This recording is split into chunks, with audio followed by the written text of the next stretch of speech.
બહુ જ તકલીફ હતી ઘૂંટણની. તો 2 દિવસમાં બિલકુલ નીચે બેસું તો મને ઊભું પણ ના થવાનું.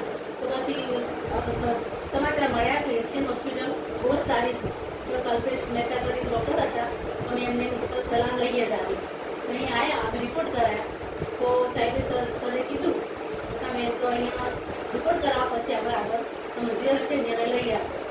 તો પછી રિપોર્ટ કરાયા પછી સાહેબે કીધું કે તમારે બહુ જ ગાડી બંને ક્રેક છે, તમને તમારે તકલીફ છે વધારે, તો તમારે ઓપરેશન કરવું જ પડશે, સર્જરી કરવી જ પડશે, ચાલશે નહીં. નીચે કેમ કે બિલકુલ બેસાતું નહીં મને એટલું. તો પછી અહીંયા ઓપરેશન કરાયું. તો મને લગભગ 8 મહિના થયા. તો સરસ હું ચાલતી થઈ, ઘણું કામ કરું છું, અડધી પડતી થઈ ગઈ. હું નોકરી કરું છું આંગણવાડીમાં, તો નોકરીમાં રેગ્યુલર થઈ શકું છું. કલ્પેશ મહેતાનો ખૂબ ખૂબ આભાર માનું છું. અને તો સ્ટાફ પણ બહુ સારો છે અને સપોર્ટ પણ બહુ સરસ મળે છે. એટલે થેન્ક યુ સો મચ.